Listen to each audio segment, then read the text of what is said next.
We have here another insane chess endgame, white to move and win. Believe it or not, 99% of player will immediately go and attack this d5 pawn. Unfortunately, that would lead to a draw game. Meaning, white king has to go somewhere before attacking the d5 pawn if given a chance. But this is not the real target. And that is the reason why we have this video to study and analyze what is the best way to win this kind of endgame if you will not directly attacking the d5 pawn. Before that, let's go and try some other moves before I show you the real answer. For example, you're gonna go king f5. Of course, to justify that attacking the d5 pawn will lead to a draw game, let's go by moving king f5 and then king h6. Now let's say king to e5, attacking the d5 immediately. King to g5, king takes d5, and after king takes d4, as you can see, the f1 and the d1 will race going to the promotion. King to c6, and here f5. Of course, you have to push the pawn. f4, d6, f3, d7, f2, queen, and there is no check. f1 queen. So this is a draw game.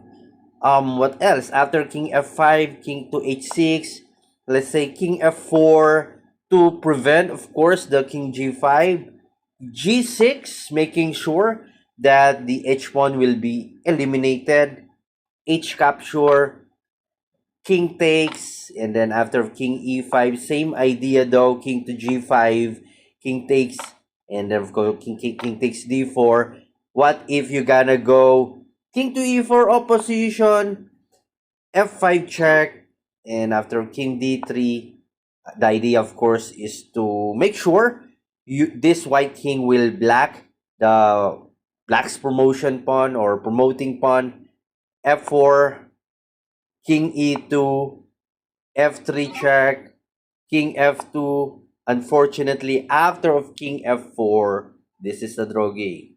This king is protecting the f1 square, and this pawn is anytime to be eliminated or captured by this black king. If we will continue, this is a clear draw. How about king to f4, king to h4? That is also a bad move because of this g6 move. After of g5, let's try to do something here. G takes, capture, king takes. Of course, you have to capture that one. King to g7. Let's go king to g4, king to g6 opposition, king to f4, and after f6, still a draw because g takes f6, capture. This white king cannot attack the d5 pawn. What will you do if you will try to go here? Of course, black will keep opposing the white king. So I will show you now the answer how to win this kind of endgame.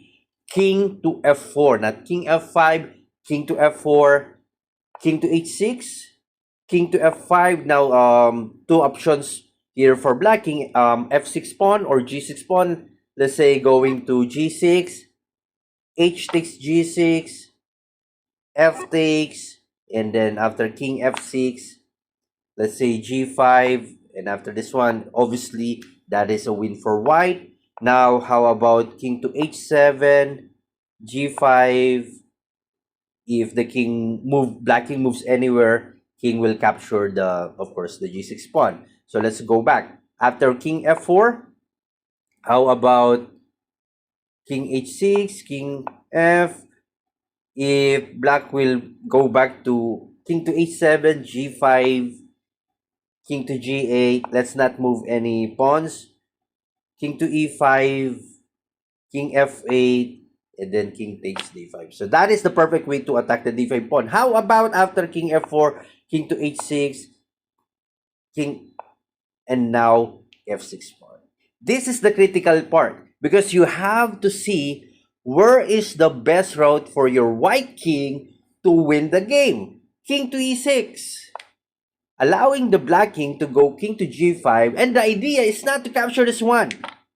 No, because that would lead to a draw game. Instead, you gotta go king to f7, And after of capture, obviously, this is clearing. King takes g7, king takes h5, and then unstoppable attacking the d5 pawn. Now, after king f4, h6, move here,